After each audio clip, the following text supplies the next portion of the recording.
Guys, we have a truly amazing conversation for you today. Yeah. I'm so excited for you to hear this young man speak. Me too.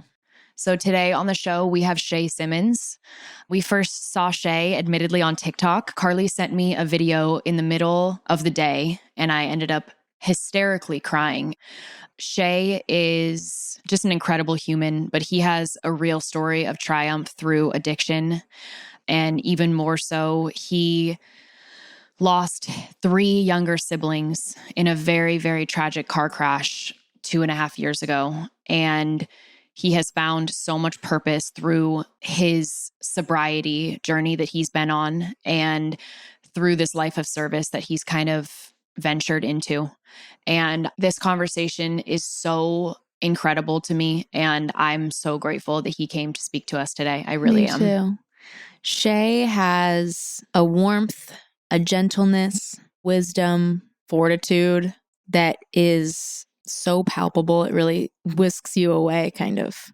He has earned that through so many trials and tribulations, and I could not be happier to be here with him today.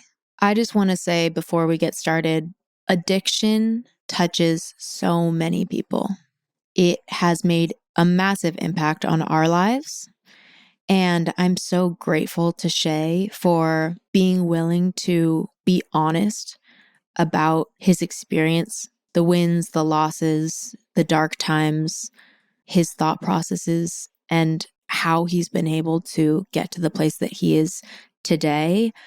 There's a lot of fear when it comes to addiction. And I think that the more we learn, the more we understand people, the more that we can build empathy for people, the better the world will be. So I'm so grateful to Shea for doing us a service and teaching us about his life and his experience.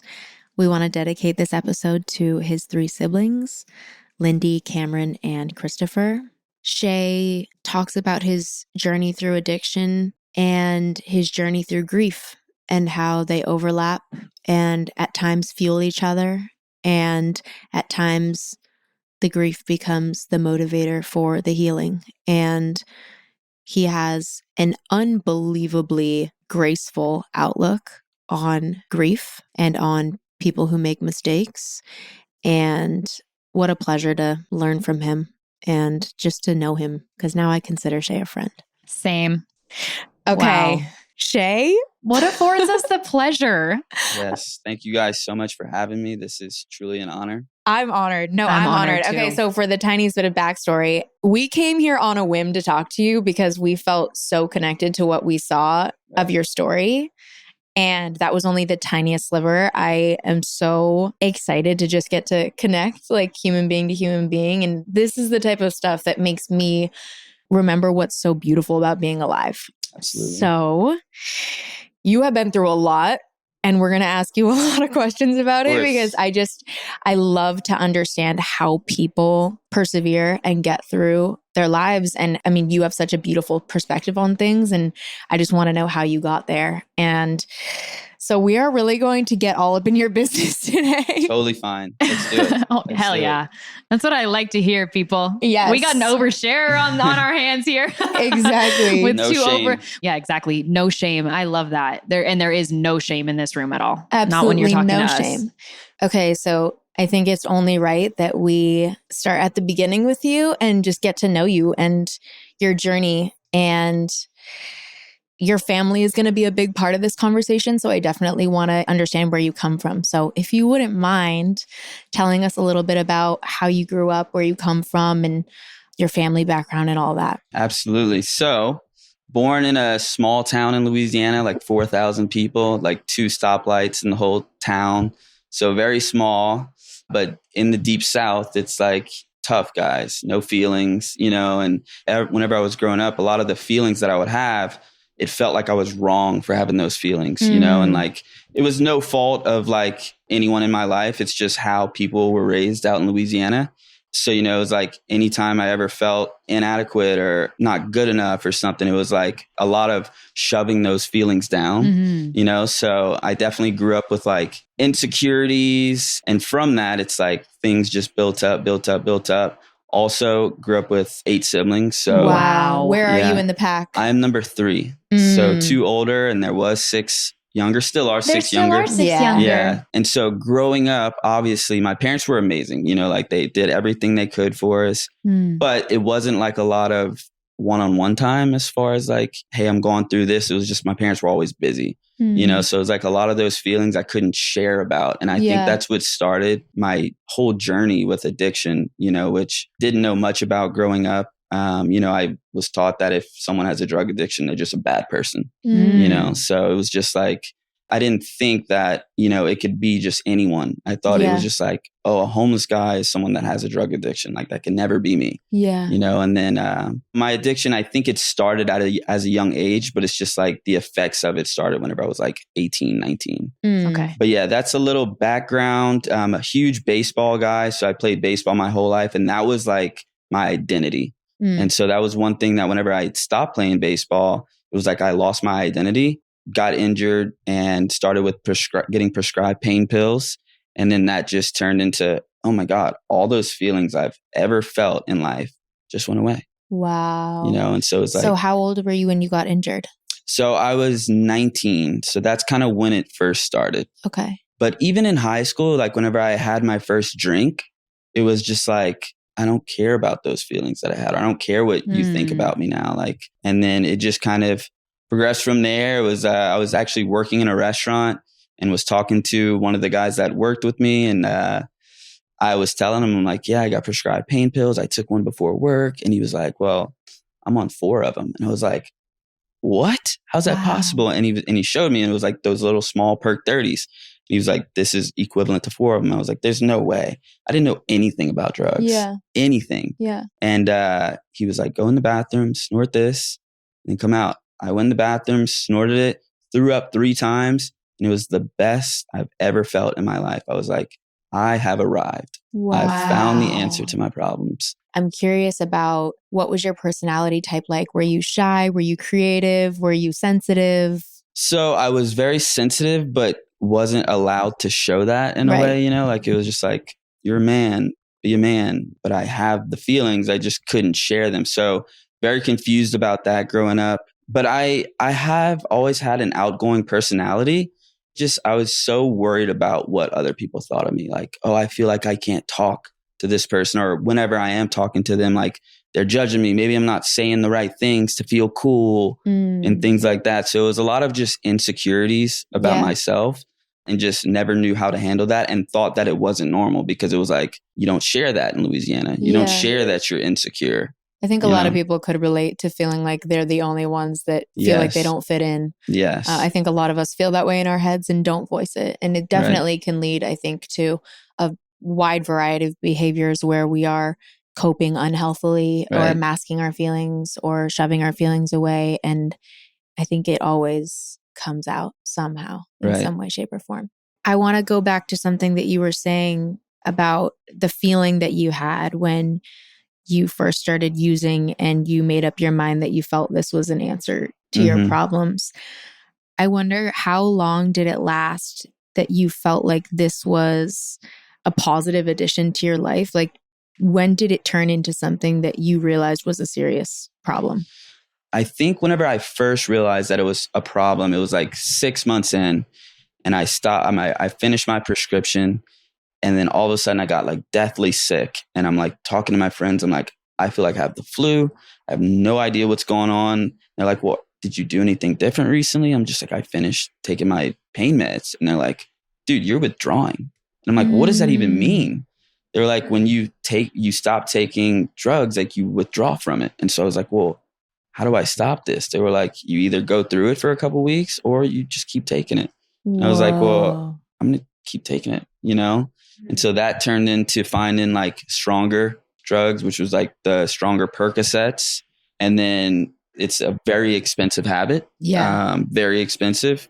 And, you know, it went from making decent money in college, being able to pay my rent, to like, okay, now I'm running low on money. What can I do to get more money? You know? And so it was like things that I would have never thought of doing, to like entertaining those things, like whether it be like selling some stuff that I had, or selling stuff that someone bought me than to I have no more stuff to sell. Yeah. How can I get more stuff? Yeah. And then that turned into taking other stuff, you know? And so that's whenever I knew it was a problem, but it was just in my head, it was more so, okay, I need to figure out how to maintain it. So then my mind started running on like, how do I manipulate the situation to where I don't have to do bad stuff, but I can keep getting high?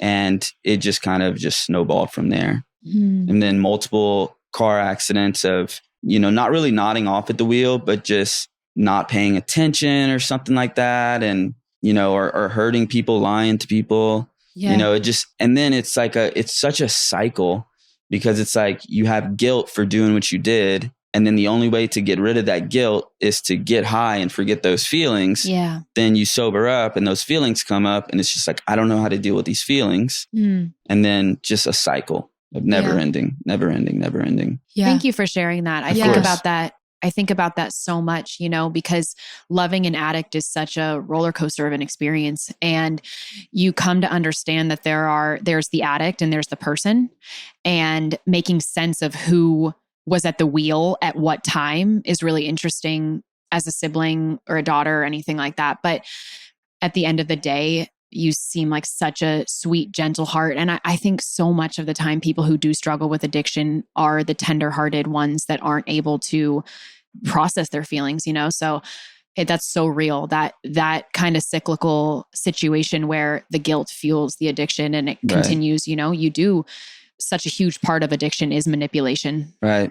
And I will say too, like, I don't have any kids, so I don't know what it feels like to have a child that's gone through something. But the one thing that allowed me to keep going was my parents didn't mean to, but enabled me by loving me and giving me what I needed, even whenever I was going through it, that it just allowed me to keep going. So like if there are parents out there that's dealing with someone that's struggling, or a kid or a sister or a brother, it's like tough love has to be the answer. You think? know, like I was truly going to ask you this question because I think everyone in our family has had the lingering question of what is really the best approach, because I am somebody that cannot feel like I'm abandoning my loved one. Yeah. It crushes me. And so what I offered was always just like unwavering emotional support and love and stuff like that. I never really had the means to offer a ton of money or like resources in that way. But I think it's the biggest question that people have is, how do I handle this? Like, I love this person so much, my sibling, my friend, my partner, my parent, my child. And how do I help them?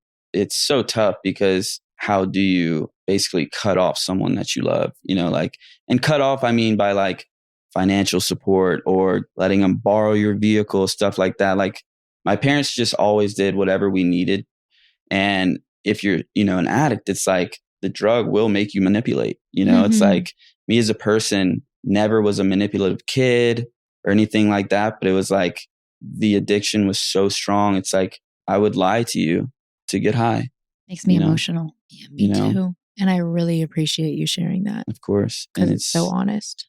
But it is tough of, you know, but like you said, I think one thing that could have helped me a little bit more was the emotional support. Like, hey, you are loved. Not that, you know, I didn't think they loved me, but like, I love you and like, I want you to get better. I can't give you the things that you want right now because you're going to use it for bad. But I felt like that could have been something a little bit more. I felt like I was shamed a little bit for going through that versus just like, hey, I get it. You know, people go through things like this. Let's do whatever we can do to help you get sober. I feel like a lot of that shame is coming from the deep fear that people have of, are you going to be okay? And when we feel out of control of a situation or of our loved one's health or well-being, it's terrifying. And I think that can almost feel like a tool to try to control a situation. I just really feel like that shame is a result of the buildup of fear and helplessness that people feel when they don't know how to support their loved one, or like you said, when they haven't had much exposure to something and their only understanding of addiction or some other serious issue is people are taught addicts are bad people. or Right. addiction is a sign of weakness, or Right. addiction is a sign of poor character or something like that. And when you haven't struggled with something yourself, this is something that I see so much in life, but it's so easy when you haven't been through something on your own to judge it,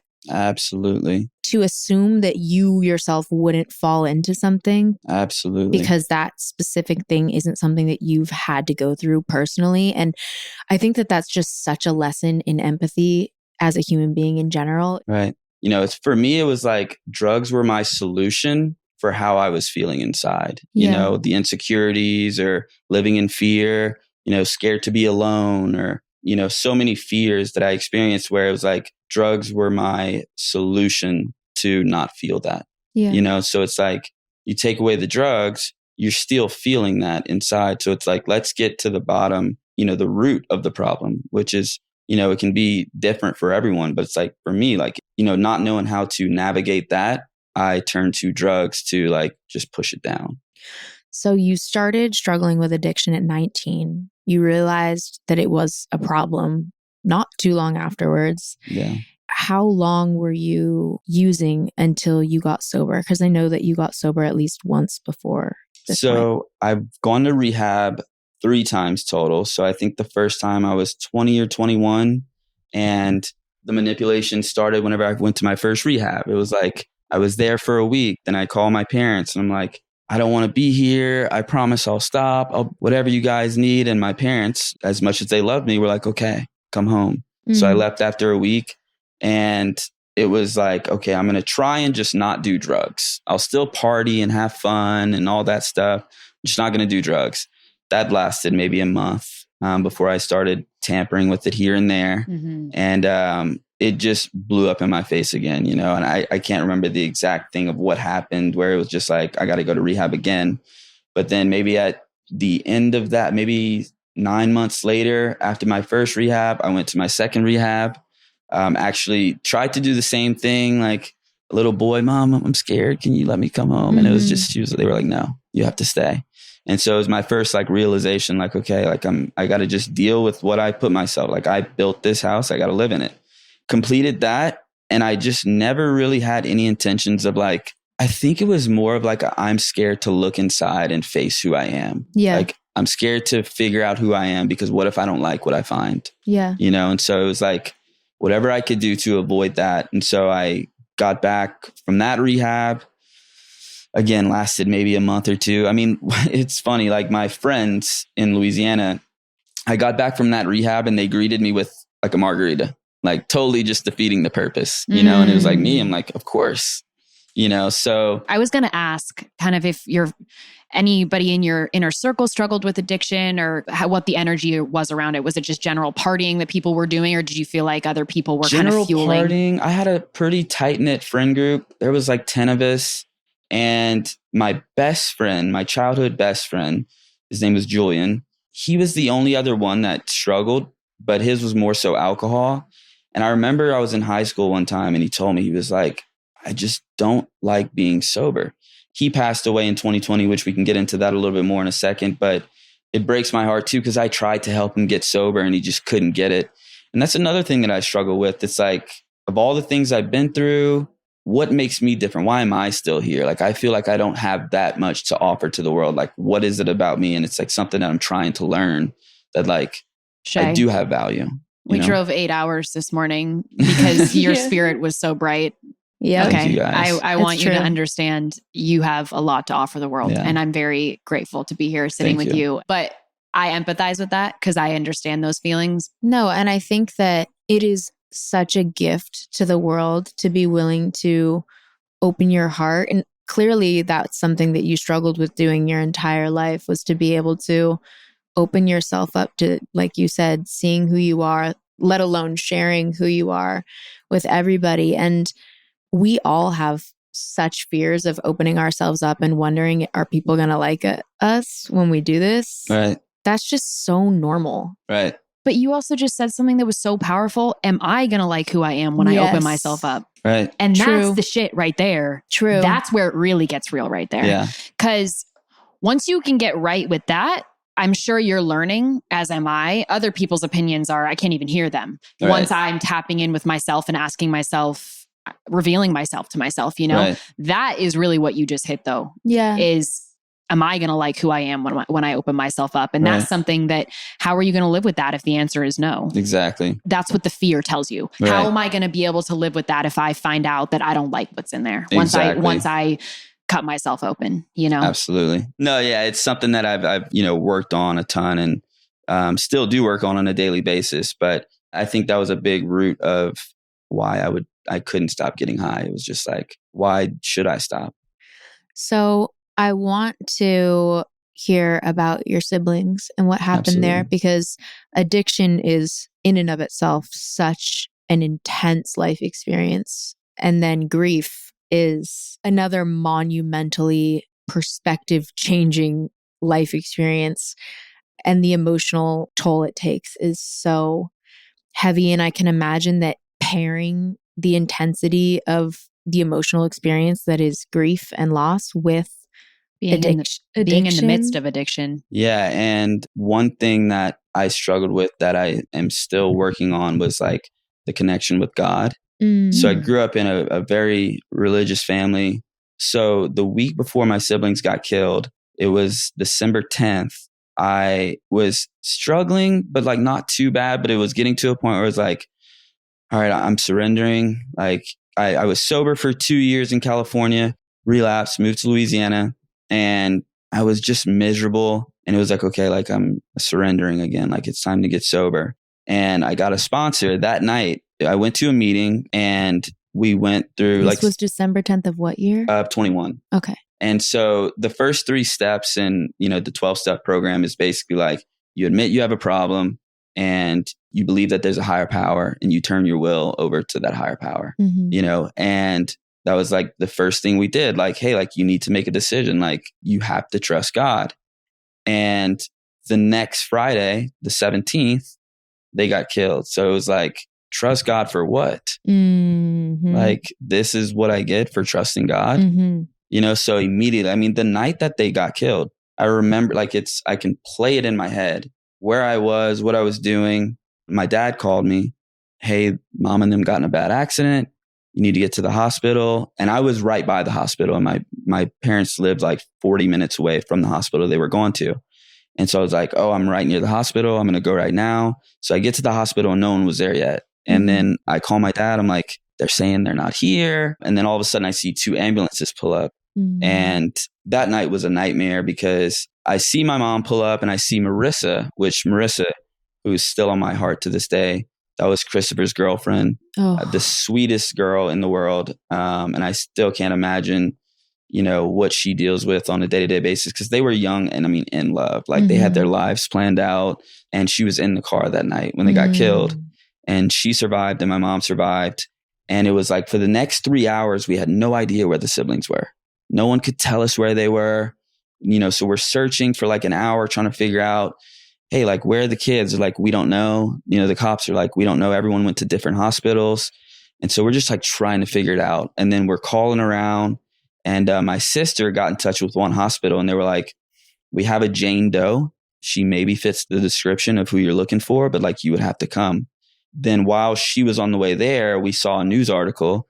It was like fatal car accident on I-49, 2 fatalities. So we were like, please let it be the other vehicle or something, just like, and we just couldn't get any answers. And then my sister gets to the other hospital and they were like, hey, like we have someone that fits the description and can you come identify the body? And my sister was like, oh my God, identify the body? And then so she went in the back and then they unzipped it and it was the youngest, Cameron. Oh my God. She looked perfect like an angel. No marks on her face or anything, like just peaceful as can be. So then we got the call from my sister, in which at first, they didn't know if it was Lindy or Cameron. So we figured out it was Cameron.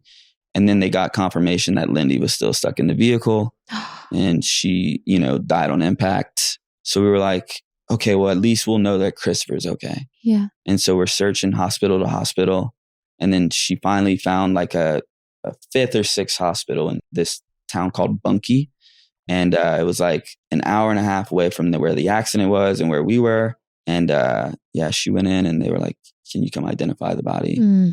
And then it was Christopher, which Christopher is the one that's like on my heart the most, just because it's like my little brother, Yeah. like the big brother who's supposed to protect, like just 3 days before I'm at which the videos are still on my TikTok. I'm like videoing his basketball game and making edits, coaching him. I coached his baseball team whenever he was in 5th grade. That was me and Christopher's bond with sports. Not that Lindy and Cameron don't hurt at all, but it's just like Christopher was like my little guy. Yeah. As a big brother, not being able to protect him. And like he lived an hour and a half after the wreck.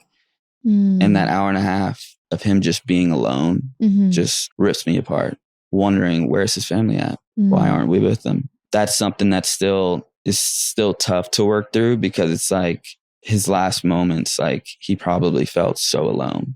And it's like, that's something that I still try and work through to this day. I can actually really relate to you. When I think about losing my sibling, I think the thing that will make me not be able to hold it together is thinking about how lonely and alone he was.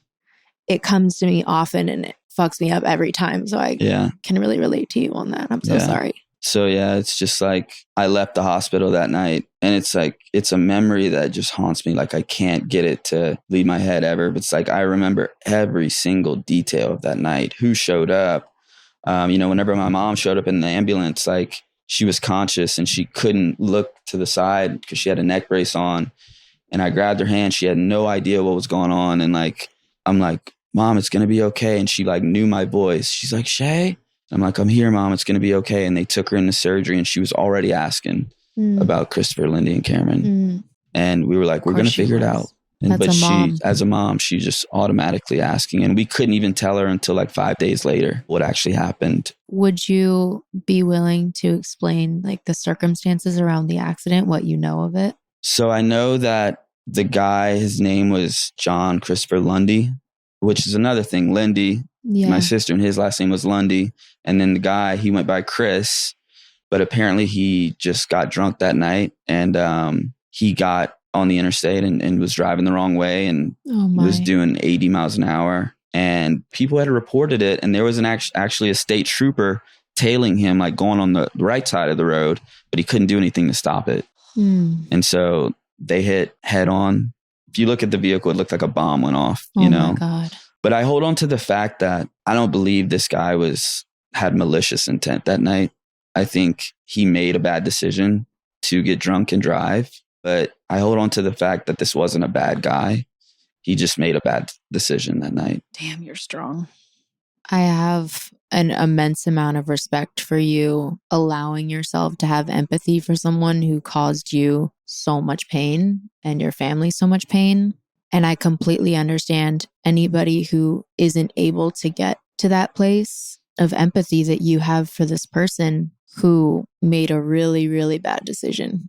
Yeah. And ended 3 lives, people who were very, very loved. And forever altered the lives of our family. Absolutely. Like our family will never be completely whole again. But I felt that night that I lost a piece of myself. Absolutely. For sure. Can you share a little bit about each of them and just the beautiful qualities of them so that we can get to know them and love them aside from anything that happened to them? They were thriving, beautiful human beings. Lindy, me and Lindy had a special bond as well. So Lindy and we bonded over the love of like photography and like video editing and stuff like that. She was on the quieter side, but her personality was finally like blooming a little bit, coming out of her shell. So she was going to a college called Nichols in Louisiana, and she had just been named like the official photographer. I mean, like weeks before. She was so excited. One of the best memories that I have with Lindy was, so whenever I was sober in California, every year, the high school that they went to, they would go on a mission trip. And they were going to El Salvador that year. And my mom couldn't go because of work. And so my mom asked me if I would go. And I said yes. And there were some beautiful moments that I had with Lindy where like, we were literally holding each other's hand, looking each other's eyes. And I was able to tell her like, I love you so much as a sister. And like, whatever you need in life, like, I want you to know that I'm here. And it was like a moment where we connected, because she was always just a little shy. And like our family wasn't a family that opened up much ever, Mm. you know? And it was like, I am so grateful that I was sober and had that time with her, because it was like ever since then, Lindy and I had a bond that was like an unspoken bond about that. But she was so talented in photography and editing and just creativity. Like she could draw so well, which is something I am horrible at. Like I can't even draw a stick figure. And like she can like draw a portrait. And it's just like, that's what makes it a little bit tougher, is the period of their lives where they got robbed of was just like supposed to be the best moments of your life. Didn't even get to make it to her 21st birthday. And then, oh, Christopher, man, like my little guy, that he's going to make me tear up. That's okay. Yeah. Take whatever time you need. Yeah. Christopher was just such a good kid, but he was so witty and so funny, and just such like a mama's boy too. And, you know, I was able to coach his 5th grade baseball team and watch him grow as not only like a kid, but in the sport as well. And he would never leave the house. I mean, if he was just going to the gas station 5 minutes down the road, hey, I'm going to the gas station, love you. Like he never left without saying he loved you. And he was so athletic, so good. And they died on their way back from his high school basketball game. I mean, like how much more innocent can you get? Yeah. Friday night, the beginning of Christmas break, and on their way home from his basketball game, and they get killed. I was able to coach him with basketball, video him. During the game, we would talk like, Christopher, do this, do that, you know, and he'd look at me because he trusted me, you know, like he trusted me. Like I was his big brother. You are his big brother. I am his big brother. And he was so smart. He started doing drop shipping at like 16 years old. Like at 16 years old, I could barely do anything. What was he drop shipping? Like he would go and like find deals at certain stores. Like he would go to Lowe's or look on Lowe's website and find flash sales. And he would list that item on Facebook Marketplace and get someone to buy it for like $50 higher and just ship it from the store to the person and just profit the money without ever touching the item. Brilliant. And I'm like, okay, entrepreneur. Yeah, exactly. And that's another thing that we share too, is just like business. Yeah, Christopher, gosh, he was just such a good kid, so soft-spoken. And just the fact that I couldn't be there with him in those last moments, it's still tough to work through. And then Cameron, the youngest, the baby of the family, she was so beautiful as well.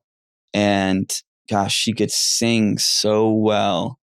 And it's so funny. So whenever I was in some of my darker moments before they passed, like I've always had a love for music as well. Like I can't sing, but like I just wish I could. Yeah. And she could sing great, but she wasn't confident about it. Like she was shy. Yeah. And so I still have our messages on Instagram where I would like send her a recording of me like singing in my house. And she'd be like, oh my God, it's good. I love it. And I would be like, send me one of yours. She's like, no, I can't right now. But we finally found a video of her singing, and it's on my Instagram. And it's like, she had such a beautiful voice. And some of my last best moments with Cameron was I was living in Louisiana next door to my parents. And there would be times where she would go into school late and she needed a ride to school.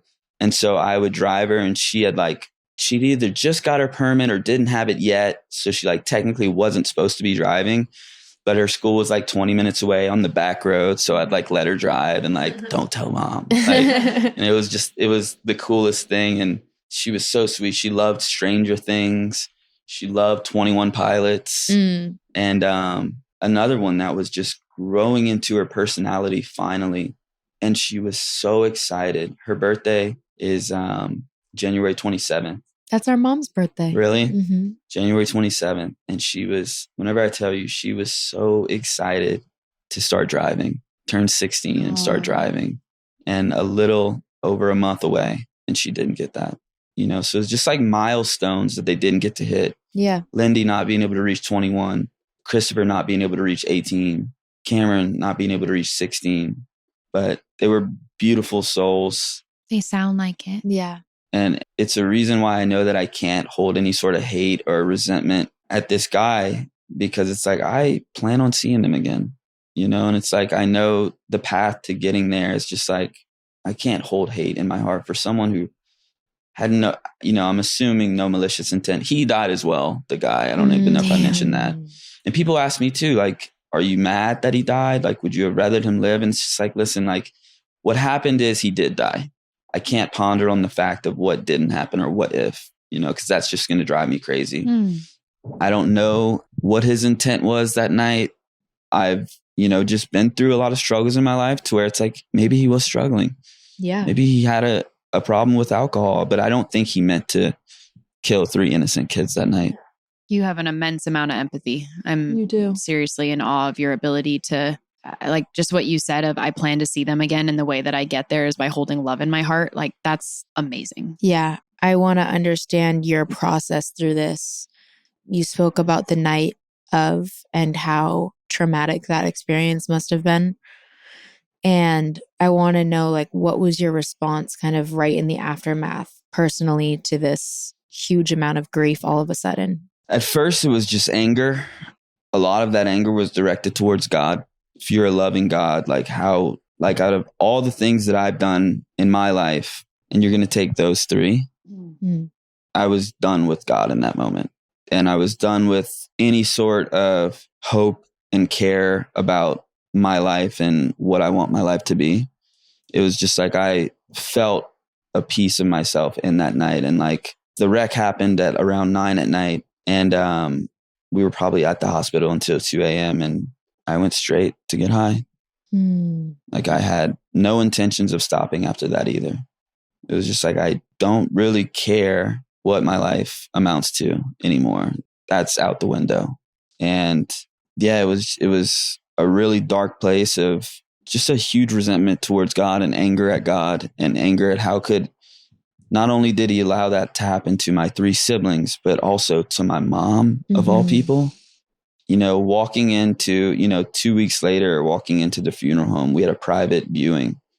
You walk in and you see your 3 innocent baby siblings, and watching your mom just scream out is a memory that will haunt me forever, of just my mom holding on and not knowing who to hold on to because there was 3 of them. And in that moment, it was just like, just go and sit down in the chairs, and they were sitting in front and just looking at the caskets and having the biggest resentment towards God of how can an all-loving God allow this to happen? And so that was the next 2 years of my life. And that's why I couldn't get sober and didn't really have the want to. Like, after a year or so, it's like I wanted to, but then it's like, I got to deal with these feelings. And so it finally got to a point of, overdoses for me, to where it was like, if I ever want anything in life, I have to come to terms with this, that, sometimes bad things happen to good people, and it's like, there's people that go through things like this every day, and it was just a big adjustment too, of like, gosh, whenever you lose someone, and I'm sure you guys have experienced this, like, the world doesn't stop. Absolutely. Like, if you have a job, like, the job is going to need you to come back at some point. Yeah. You're going to have to still pay your bills. The credit card companies are still going to want their money. It kind of hardened me a little bit too, because it's just like, life still has to go on. And it's like, there's definitely a bitterness, I feel like, that can evolve when you see other people carrying on like life as usual. Everything's normal when everything about your life is completely changed. And I feel like, or I know that Western societies and cultures really don't have loving ways of supporting people who are going through grief. And we don't have like traditions or practices to hold each other in community while we grieve. A lot of people feel uncomfortable even acknowledging someone else's grief. They don't know what to say or how to say it. And you lose a lot more people than just the people that passed away. You lose friends and acquaintances who don't know how to show up for you, or you choose to lose people because your perspective on life has changed so much that you no longer align with some of the people that have been around you. And that is such a complicated emotional experience to have when your entire life is changed in an instant. And flipped upside down. Yeah. And one thing that I never liked, and maybe you guys experienced too, is like, people reaching out to me saying like, they would want you to be happy. Yeah. It's like, I hate hearing that. Like in my head, it was just like, but it's not fair. Yeah. But it's and not it's fair. Not. And it's not. And so whenever I am talking to someone that I've lost someone recently, it's just like, there's no words to say. Isn't that crazy? It's like you could have gone through such extreme levels of grief and you still, there's nothing to say. There's nothing. Even after having experienced this, it's like, I still know for a fact that I can say nothing to you that's going to change what you're going through or make anything better. Absolutely. Whenever I am talking with someone who recently lost someone, it's just like, I'm here. Yeah. Because I know there's no words. Yeah. Just like, I want you to know that I'm here. Grieving one person was so life-changing. Oh the my thought God. of 3 is... But I even when people say that, like losing someone is losing someone. I like, know. Just because it's 3 versus 1, like it's still tough. No, and still just as hard. No, I think you're right in that comparative suffering is largely unhelpful, right. But what a change in a family dynamic for just one person to now be out of the picture, and for a unit of young, beautiful souls now to be like with you in spirit form and not here or side with you has to be such a massive, massive shift in just a family dynamic physically. Totally. So I want to ask you, since you say that you really didn't have an intention of getting sober for a while, what was the turning point for you? Was there a moment where you realized I need to do this, or was it a series of moments? Like, what did that look like? I went through such dark moments where it was like, I didn't want to live. I was wishing that please someone hit me in a vehicle or something like that. And I went through that for so long. I'm so sorry.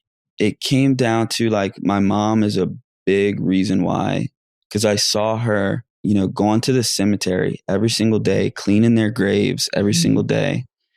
And I couldn't have her deal with any more pain. Where it was like, because it's hard for me to do it for myself right now, to want to do it for myself. I'm just going to start with wanting to do it for my mom. And that was kind of like the little jump start that I needed to get myself to want that as well. And since then, it's just been a beautiful transition of like perspective, of just gratitude. And like, it's really hard for me these days to ever get caught up in little things that don't matter. Like, these things just don't matter. Those little things in life just don't matter. Yeah. It's like life is just so precious and so short. Like, you truly never know when it's your last moment or someone you love's last moment. It's true. And it's like, if I were to lose, another sibling or a parent or a close friend or someone that I love dearly, it's like, how would I feel about my last moments with them?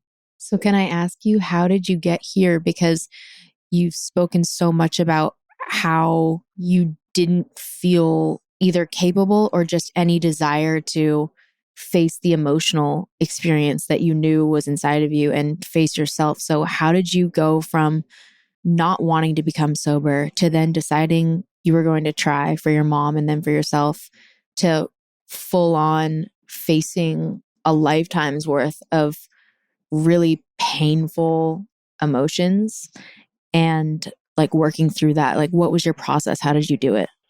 I think a big thing for me is trying to help someone else who's struggling in any way possible. And through those moments of doing that, I feel the connection with God.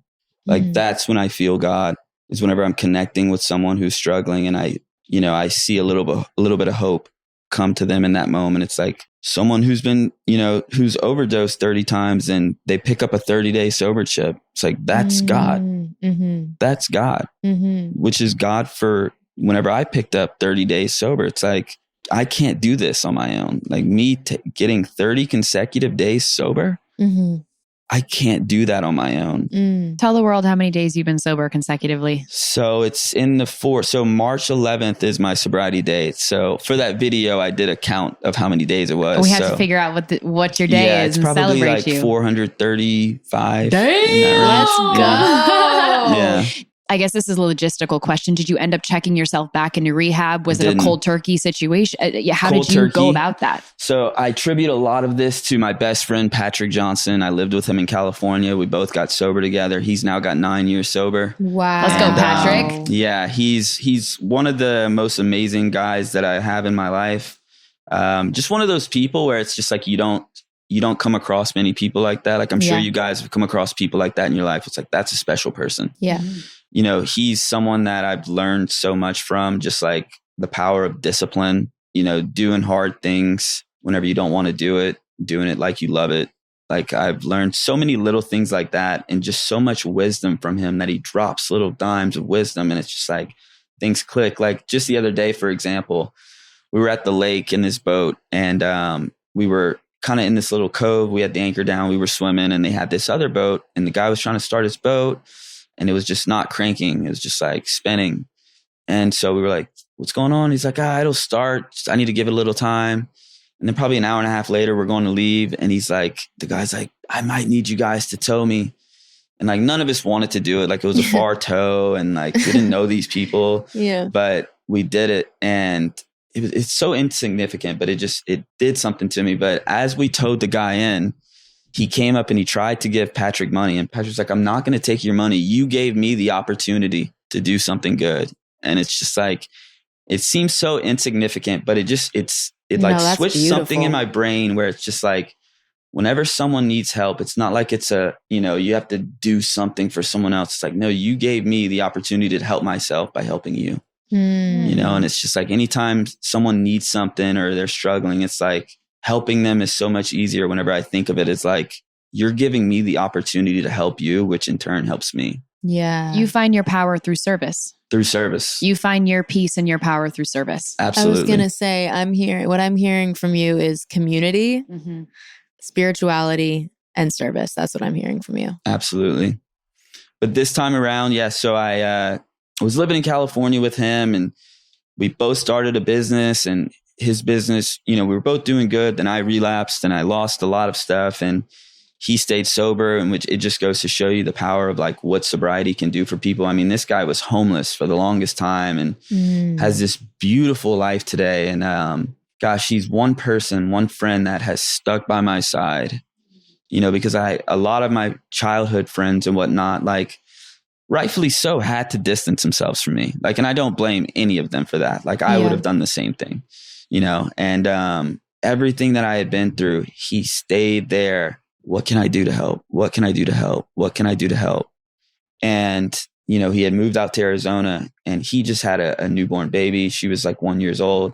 And I love this girl to death. Her name's Everly. I'm like her favorite uncle, not her uncle, but, like we're each other's favorite people. And he told me, he was like, you need to come out to Arizona and come work in the office. He allowed me to stay with him for a week, withdrawing, detoxing. Like, who would allow that? They have a 1 year old baby, him and his wife. It was just such a moment of gratitude. And we started going to meetings together. And I came out to Arizona, and I was isolating for the past 2.5 years. And first day out here, I went to the office and was like just overridden with anxiety, not knowing how to talk to people. And he just stayed by my side. Like, we're going to get through this together. Sounds like a brother to me. He's a brother. Yeah, definitely sounds like a brother to me. He's a brother. Absolutely.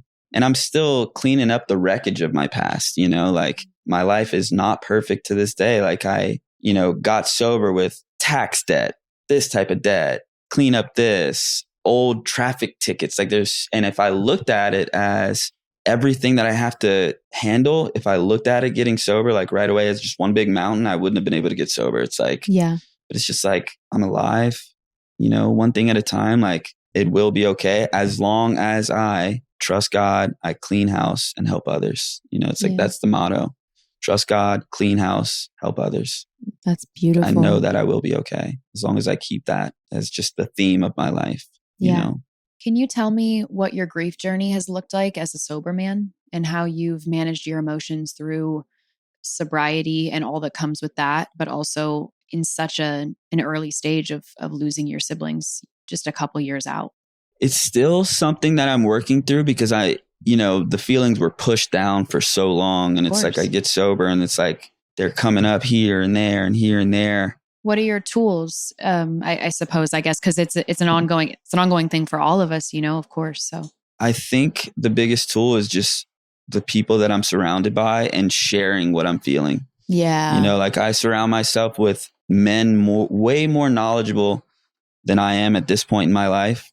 And as long as I open up and share what I'm going through, I usually will hear something that'll click in my head, and also if someone else is dealing with something similar, even just sharing my experience with it, I walk out of that conversation feeling like I got more out of that than I probably gave to them, just by offering just my experience. Yeah. And also too, like that connection with God that I'm still working on, but has got so much stronger. It's like that gives me the hope that I felt like I didn't have for a long time.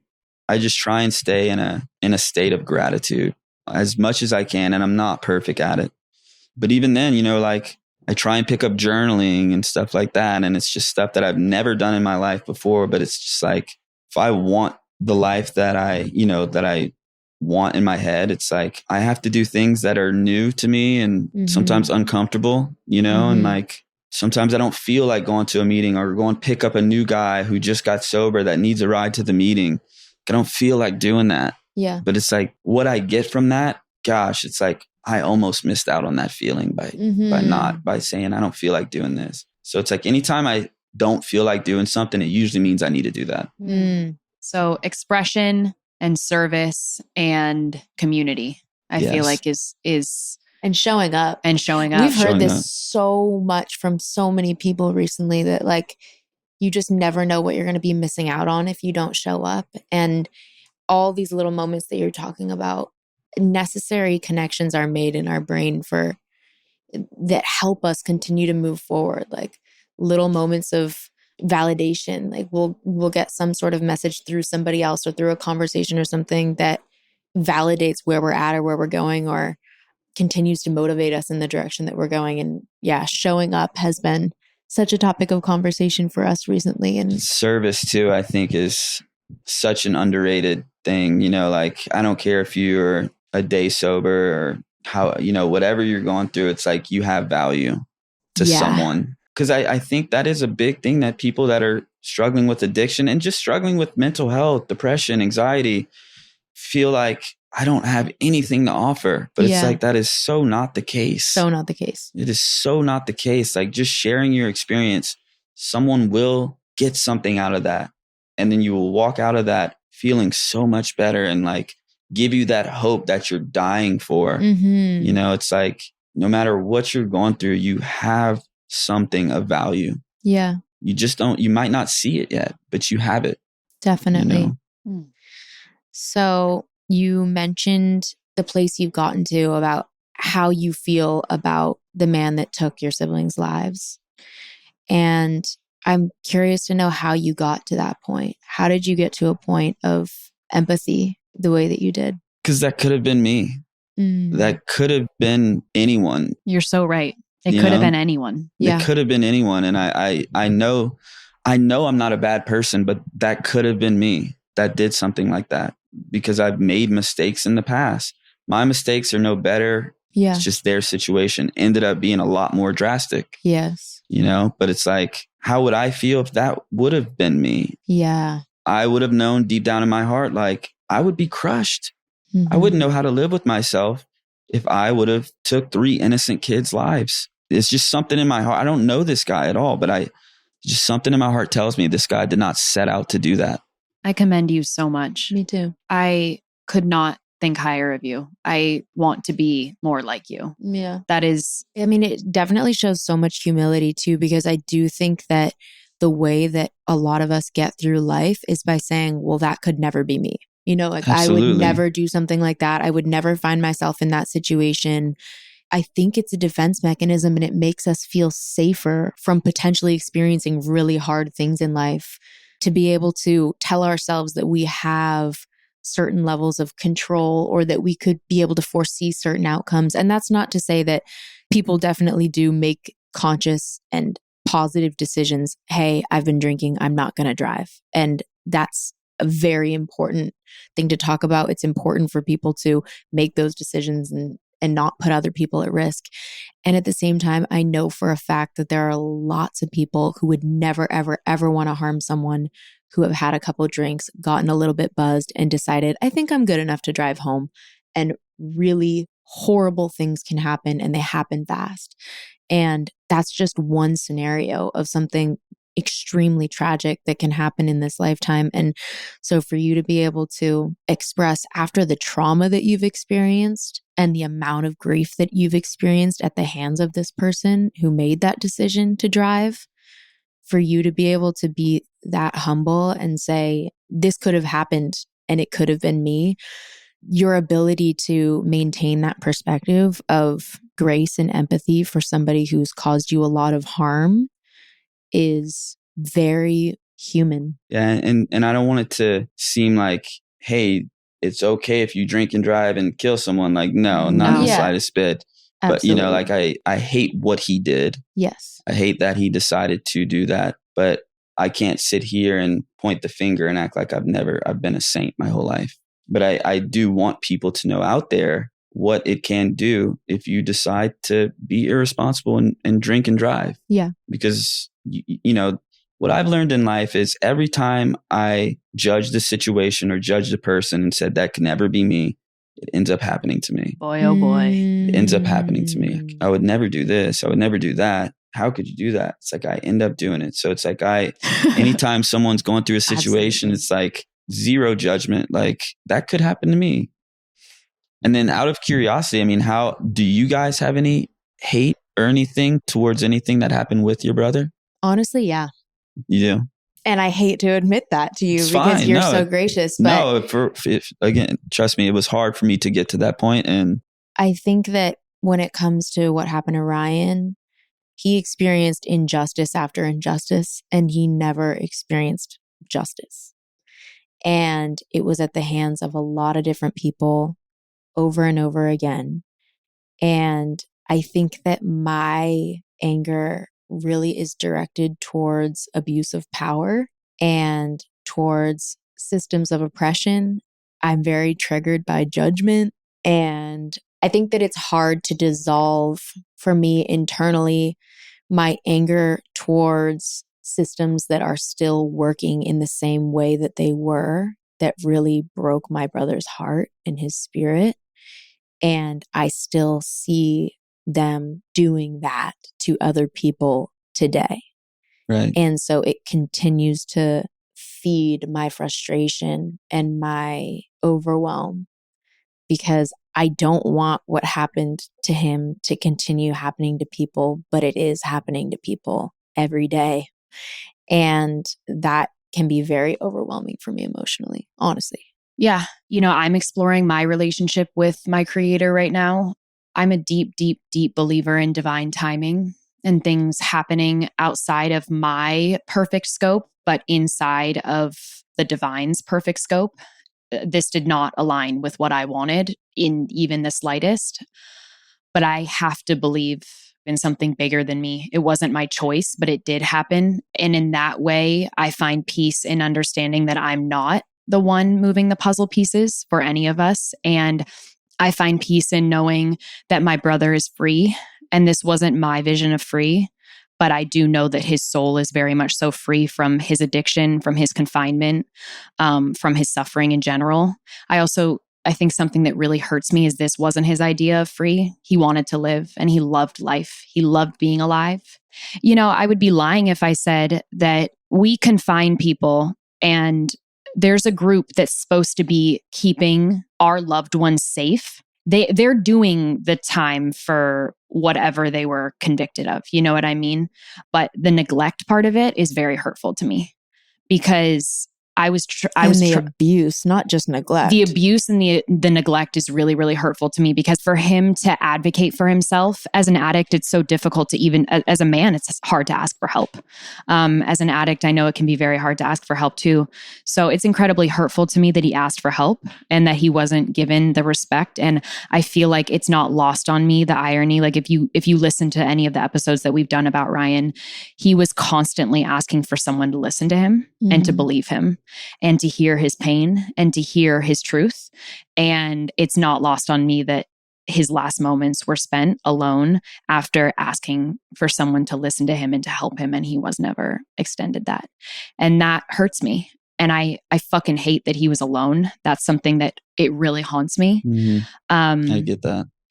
So I waffle. I think I will say though, where I have been able to tap into my empathy and my love for humanity and stuff, even though I do have a lot of anger at the amount of dehumanization we do to people, but my response is where I try to show empathy and love. And like we were saying earlier, showing up is how I feel I connect with the deep, deep love that I have for my sibling and for everything that he endured and for the strength that I saw within him. And I feel a responsibility now, after having watched him go through what he went through, to carry on his works and his spirit. He showed so much love and empathy to everybody. So true. He was so giving, so loving, so empathetic, so non-judgmental, so welcoming to everybody. And I feel such a responsibility to carry that forward and to show up for the people he was showing up for. And I see him in everybody that I meet. And I don't think it's because I'm trying to see him. I think it's because his spirit remains in my mind. Like I feel him present and I feel led by him still. I felt led by him in life. I feel led by him in his death. And I see so much beauty in that. Like I don't have anger when I think of my brother and his spirit. I have anger when I think of the life experience that he had to endure and how painful it was and how unjust it was in so many ways. But I do have every intention of also attempting to see the humanity in the other side of that oppressive behavior and to understand humans in the largest scope possible and how we do what we do to each other. That is such a motivating factor for me in life. It is to be able to show up and really hear people when they're willing to be honest. And it's a gift for you to show up and be honest. It's a gift for everybody to be able to listen to the truth of other people's life experiences and realize how much they can relate to you, whether or not they've struggled with addiction, whether or not they've had a loved one incarcerated. These are like human feelings and emotions and experiences. We're protective of our loved ones. You wish you could have helped your brother and shown up for him in those moments. And I wish I could have helped my brother and shown up for him in those moments. And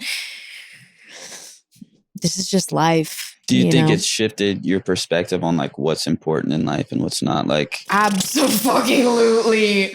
Absolutely. I would be lying if I said that I don't still get caught up sometimes Same. in overemphasizing the importance of like what I imagine is going to make me happy. I still can fall into that trap of thinking that something will make me happy and then relearning over and over again. That's not where that comes from. Like I'm not ever going to find it in something that's external to me. Like I'm never going to find it in an object or even in a person, and that's not to say that relationships aren't so massively important and contribute so much to our joy, because they do. Community is everything. And I'm learning that so much as I get older and incorporate it more into my life. But at the same time, if you try to put all of your eggs of happiness in the basket of somebody else's existence, like, oh, I think I'm going to find my happiness in this romantic relationship. This person is going to provide it all for me, or in this friendship. Then I do sometimes still fall into the trap of getting fixated on something and thinking that I need it. Me too. To be happy. But overall, it has changed everything. This life experience has changed everything for me. I think both of us too have ventured deeper into our spirituality, even just in the last year. And I think that also gives you a little bit more of a base of de-emphasizing certain shit that is a place that I've come to recently is over investing in human made things and objects to bring me groundedness and peace. I'm never gonna find it there. No. You know what I mean? I'll never find it there. In the words of J. Cole, love yours. Yeah, exactly. 100%. No, I get that. That's awesome. I'm so curious because you are such a spiritual person. What is your relationship like now with your siblings who have passed? You know, like, do you feel them? Do you see them in things? Like, do you talk to them? Like, how do you relate to them? I mean, they're on my background on my phone. I have a big picture of them on my desk. And I come across little things on a daily basis where it's like either I talk to a Christopher at work, but whenever I pray, I'll usually try and have a conversation with them and just update them on how my life's gone. Mm-hmm. And I'll even ask for advice sometimes.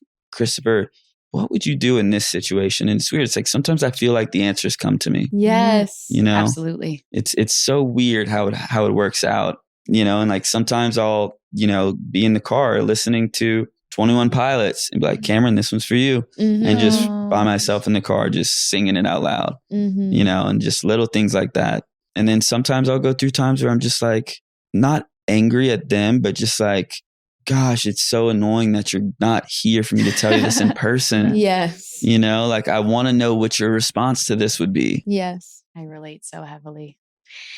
So this is a big question, so you can take your time answering it. But I want to know, what has your experience with addiction taught you about being a human?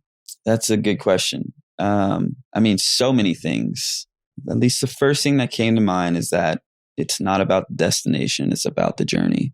You know, we all think about we want to be in this place. And it's like we don't appreciate the journey. And then once you finally feel like you get to this place, it's like you look back and it's like the journey was the most fulfilling part. Like appreciate the struggle, appreciate the tough times, because like that's where everything comes from, is going through the experience. Yes. You know, like there's a saying that I read a long time ago, not even really a saying, but you know, it's like if you pray to God for courage, he's not just going to give you courage. He's going to give you situations where you have to be courageous, you know, and it's like things that are just given to you, you'll never appreciate.